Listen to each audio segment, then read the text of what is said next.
கடந்த ஒரு வாரத்தில் மட்டும் தமிழ்நாடு முழுக்க ஏராளமான கொலைகள் நடந்திருக்கு.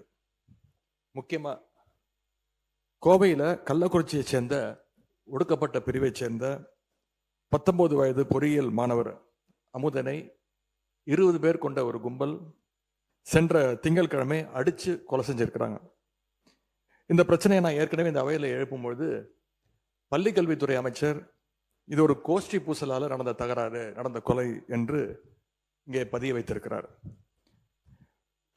10 பேர் மோதிக்கொண்டு 10 பேருக்கும் சண்டை நடந்து கொலை நடந்திருந்தா அது கோஷ்டி பூசல். ஆனால் ஒரு மாணவனை கிட்டத்தட்ட 20 பேர் சேர்ந்து அடிச்சிருக்கிறாங்க. எனவே இது ஒரு படுகொலை. மாணவர் அமுதன் விஷயத்தில் கோவை செட்டிப்பாளையம் போலீசார் அமுதனை வழக்கு ஒன்றின் விசாரணைக்காக காவல் நிலையத்திற்கு வர சொல்லியிருக்கிறாங்க. அப்பொழுது அந்த போதை கும்பல் பற்றி தகவல்களை கேட்டு அமுதனிடம் கேட்டு வாங்கியிருக்கிறாங்க. தகவல் வாங்கின காவல்துறை குற்றவாளிகளை கண்டுபிடிச்சு நியாயமாக அந்த போதைப் பொருட்களை சீஸ் செய்திருக்க வேண்டும், பறிமுதல் பண்ணியிருக்க வேண்டும். ஆனால் போதைப் பொருள் பயன்பாடு பற்றி தகவல் தந்த அமுதனுடைய தகவல்களை குற்றவாளிகள் கிட்டேயே பகிர்ந்துட்டு இருக்கிறாங்க. அதுதான் அமுதனுடைய மரணத்திற்கு முக்கியமான காரணமாக அமைஞ்சிருக்கு. இதை நான் மட்டும் சொல்லவில்லை, அமுதனுடைய பெற்றோர்கள் இருவரும் சொல்லியிருக்கிறாங்க. அவங்க இருவருமே, அவங்களுடைய தாய் தந்தை இருவருமே என்னிடத்துல தொலைபேசியில் அழித்து பேசியிருக்கிறாங்க. நான் அவங்களுக்கு ஆறுதல் சொல்லியிருக்கிறேன். அப்படி அவங்க பேசுகிறப்போ போதைப் பொருள் கும்பல் பற்றி காவல்துறையிடம் தகவல் கொடுத்ததால் தான் அமுதன் கொலை செய்யப்பட்டதாக அவங்க உறுதியாக நம்புகிறாங்க. அதைத்தான் என்னிடம் சொல்லியிருக்கிறாங்க. இந்த வழக்கு தொடர்பாக கள ஆய்வு செஞ்ச பல்வேறு சமூக ஆர்வலர்களும் இதே குற்றச்சாட்டை முன்வைக்கிறாங்க. இந்த சம்பவத்திற்கு நீதி கிடைக்கணும்னு நேற்றைய தினம் எங்களுடைய கழக தலைவருடைய உத்தரவின்படி ஒருங்கிணைந்த கள்ளக்குறிச்சி மாவட்ட கழகம் சார்பாக கிட்டத்தட்ட 10,000 பேர் பங்கு கொண்ட ஒரு மாபெரும் கண்டன ஆர்ப்பாட்டத்தை கள்ளக்குறிச்சி நகரத்தில் நடத்தியிருக்கின்றோம்.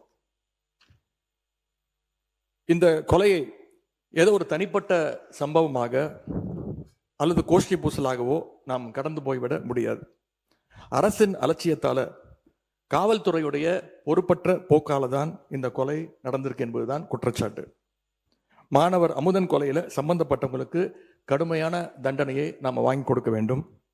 அதே மாதிரி குற்றவாளிகளுக்கு தகவல் கொடுத்ததா குற்றம் சாட்டப்படுகின்ற காவல்துறையினர் மேல உடனடியாக கடும் நடவடிக்கை எடுக்க வேண்டும். போதை கலாச்சாரத்தை எதிர்த்து நிற்கின்ற ஒவ்வொருத்தருக்கும் விடப்படுகிற ஒரு எச்சரிக்கை தான் இந்த சம்பவம். கோவையில் மட்டுமல்ல, சென்னையிலும் இதே மாதிரி ஒரு சம்பவம் கடந்த 14ஆம் தேதி நடந்திருக்கு. சென்னை திருவொற்றியூர்ல அரசு பள்ளியில +2 படிச்சுட்டு இருந்த மாணவனோட பேர் தனுஷ். அவர் போதை கும்பலை தட்டி கேட்டிருக்காரு. அதற்காக பட்டப்பகல்ல சுமார் 30 பேர் கொண்ட ஒரு கும்பல் தனுஷ் அவர்களை அடிச்சே கொலை பண்ணியிருக்கிறாங்க. இந்த அரசு போதைப் பொருள் தடுப்பு படையை உருவாக்கி இருக்கோம்னு சொல்லிடுறீங்க. அதை சொல்லி பல கோடி ரூபாயில விளம்பரம்லாம் பண்ணியிருக்கிறீங்க. ஆனால் களத்தில் நடக்கிறதை பார்த்தா இன்னைக்கு வேற மாதிரி இருக்கு. உதாரணமாக சில நாட்களில் மட்டும் நடந்த குற்ற சம்பவங்களை இங்க அவையில பதிய வைக்க விரும்புகின்றேன். நேற்று இரவு காஞ்சிபுரம் அருகே படுநெல்லி கிராமத்தில் கோவில் திருவிழாவின் போது போதை கும்பலுடைய அட்டகாசத்தை கேள்வி கேட்ட சந்துரு, விக்கி அப்படிங்கிற 2 இளைஞர்களை அந்த கும்பல் வெட்டி கொலை பண்ணியிருக்கு. ஆகஸ்ட் 11ஆம் தேதி அன்னைக்கு திருப்பூர் மாவட்டம் பல்லடத்துல தனலட்சுமி, பூவரசி அப்படிங்கிற தாய் மகளை இரட்டை கொலை பண்ணியிருக்கிறாங்க. ஆகஸ்ட் 12ஆம் தேதி சென்னை அம்பத்தூர்ல ஆட்டோவில் வச்சு வைதேகி அப்படிங்கிற ஒரு இளம்பெண்ணை கழுத்தறுத்து கொடூரமா கொலை பண்ணியிருக்கிறாங்க. ஆகஸ்ட் 13ஆம் தேதி வேலூர் மாவட்டம் குடியாத்தத்துல பெண் தலைமை காவலர் தாமரை செல்வி குத்தி கொலை செய்யப்பட்டிருக்கிறாங்க. ஆகஸ்ட் 14ஆம் தேதி கோவை மாவட்டம் பாப்பநாயகன் பாளையத்தில் ஒரு வயதான பெண்மணியும் உறுப்பினர் கவன ஈர்ப்பு தீர்மானத்தில் நீங்கள் கொடுத்திருக்கிற அந்த பொருள் பற்றி மட்டும் நீங்கள் விளக்குவதில் நியாயம் இருக்கிறது. நாடு முழுவதும் நடந்த மற்ற சம்பவங்களை பற்றி பேசுவதற்கான நேரம் இது அல்ல. சுருக்கமாக கவன ஈர்ப்பு தீர்மானத்தை ஒட்டிய பிரச்சனை மட்டும் நீங்கள் பேசலாம். அரசுடைய கவனத்துக்கு கொண்டு வர இதெல்லாம் ஒரு வாரத்தில் நடந்தது. நீங்கள் சென்ற வாரமே டைம் கொடுத்துருந்தீங்கன்னா இதெல்லாம் சொல்ல வேண்டிய அவசியம் ஏற்பட்டிருக்காது. இதே நாளில் திருவள்ளூர் மாவட்டம் கும்மிடிப்பூண்டி சானாபுத்தூர் கிராமத்தைச் சேர்ந்த ரஞ்சன் அப்படிங்கிற இளைஞரும் கொலை செய்யப்பட்டிருக்கிறார். இப்படி கொலைகள் மட்டுமல்ல, பாலியல் வன்கொடுமை சம்பவங்களும் எக்கச்சக்கமாக சென்ற ஒரு வாரத்தில் மட்டும் நடந்திருக்கு.